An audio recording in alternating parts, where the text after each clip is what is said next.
খেয়াল করে দেখেন যে আরে ভাই শোনেন, আমার মা আমার জন্য বাসাতে বিরিয়ানি তৈরি করছে, সে কারণে এটা আমার আর প্রয়োজন নেই, এই জন্য আপনাকে দিচ্ছি।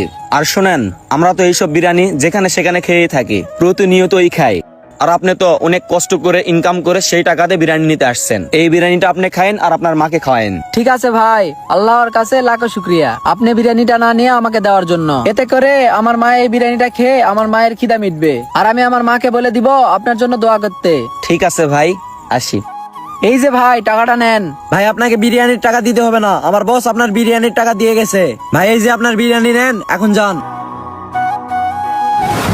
চল বন্ধু, বাসায় যাই। আচ্ছা যাচ্ছি, দাঁড়া। কিন্তু একটা কথা বলতো, তুই বিরিয়ানিটা না নিয়ে ওই ভাইকে কেন বিরিয়ানিটা দিলি? দেখ বন্ধু, ওই ভাইটা অনেক গরিব, আর ওই ভাইয়ের মা সারাদিন থেকে না খেয়ে আছে, সে কারণে আমি ভাবলাম আমরা তো প্রতিনিয়ত বিরিয়ানি খাই, রেস্টুরেন্টে হোক কিংবা বাসায় হোক তৈরি করে তো খাইতে পারি, কিন্তু ওরা গরিব মানুষ, ওরা তো সবসময় খাইতে পারে না, তাই আমার বিরিয়ানিটা ওই ভাইকে দিয়ে দিলাম। হ্যাঁ তা বুঝতে পারছি, কিন্তু তুই না বললি এই দোকানের বিরিয়ানি অনেক ভালো, তুই নাকি অনেক পছন্দ করিস, তারপরে ওনাকে বিরিয়ানিটা দিয়ে দিলি?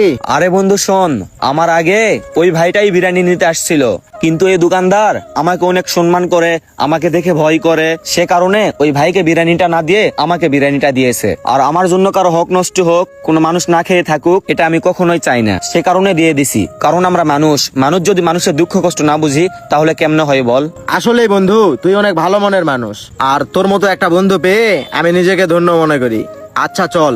ভিডিওটি দেখে কি বুঝলেন? ভিডিওটির মাধ্যমে একটা জিনিসই বুঝাইতে চেয়েছি, আর সেইটা হলো কখনো কারো হক নষ্ট করা ঠিক না। আর যদি কখনো কোনো জায়গায় দেখেন কেউ না খেয়ে আছে কিংবা বিপদে পড়ছে, তাহলে অবশ্যই তাকে সাহায্য করবেন, কেননা মানুষ হয় মানুষের পাশে দাঁড়ানোই আসল মনুষ্যত্ব। আর হ্যাঁ, ভিডিওটি যদি আপনাদের কাছে একটু পরিমাণ ভালো লেগে থাকে তাহলে অবশ্যই একটা লাইক কমেন্ট